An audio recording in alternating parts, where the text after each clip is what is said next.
if you don't have a relationship and don't know each other and you just are invited to work in a group with a bunch of materials, then the tendency to move towards one another may not be as likely. But without moving towards each other, you can't get to the social stuff, which becomes the piece that is as valuable, if not more valuable, than the actual, fact knowledge stuff that you're supposed to be gaining. Because it's, which is all the emotion pieces, right? Like it was fun, it was engaging. I felt like I was part of the community that was curious.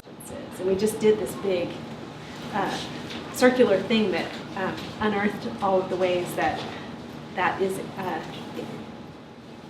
everything that we do, right? It's everything, no matter what else we're doing. So part that would be really, really interesting, I think, maybe for all of us, is to just brainstorm what are the things we do that support the social emotional intelligences of children at Opal School. And Matt started to put some structure around it. Had to do with building learning communities versus sustaining learning communities. I don't know if he came up with another piece. I don't remember.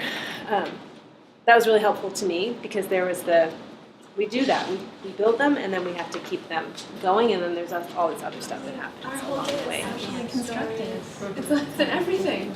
I mean, when you first asked the question, what do we do to support the growth of social emotional intelligences? I was thinking math, reading, writing, science, social. It's like everything. What you might think of as a typical school, what do we do differently? Because they do those things.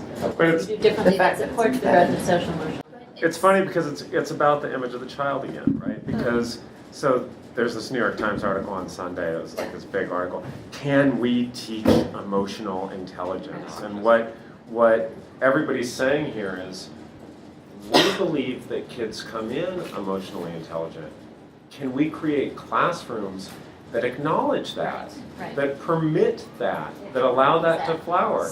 And not every classroom does. I mean, I spent last night at a high school back to school night where it was clear that lots of classrooms are built on the assumption that intelligence does not exist unless the teacher makes it exist. Well, also like our environment, that we set up communicates that belief, and the way that we talk to them, and then just connecting with children, creating a place where children do not feel anonymous or disconnected is huge. And I would just say we have kids talk to each other in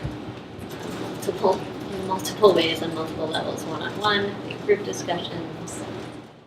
It's in being in relationship and listening and paying attention and knowing children is how we know how to create an environment where every child not only is seen and heard and feels a sense of belonging, but in order to do those things, they feel safe. That they can bring their full emotional selves. They can take a risk. They can take that chance. They can Learn themselves better. and learn about themselves in the process. It's that. I think we practice that too. Like we work really hard to not make assumptions, but to ask questions and wonder with the children.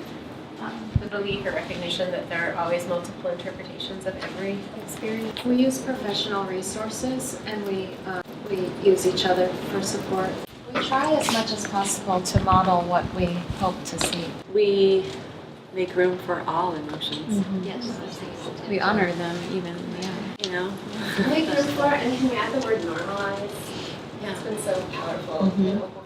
And we help the children in terms of the normalization of things, help them recognize what's so normal about growth and development, right?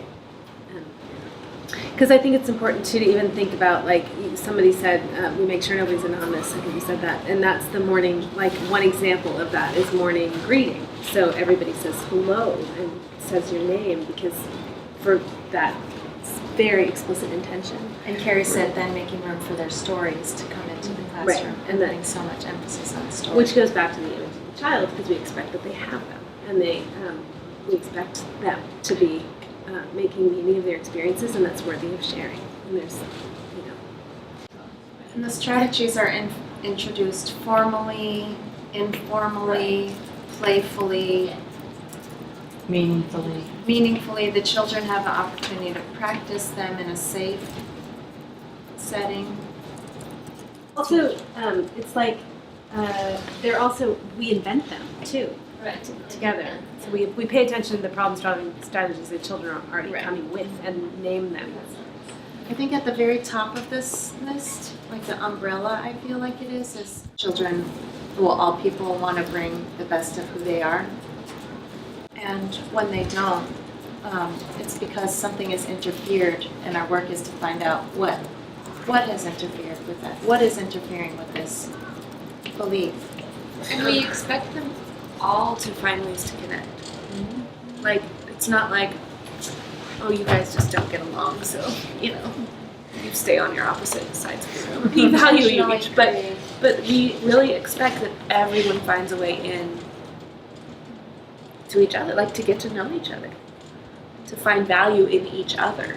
Right, and I think we explicitly make that happen through a partner explore, or a friend explore, or lunch tables where we mix up, people aren't just choosing to sit next to the same 3 people every day. There's such a good bridge to the everything else, because we expect that children will all find ways to connect, not just to each other, but to the work we're doing.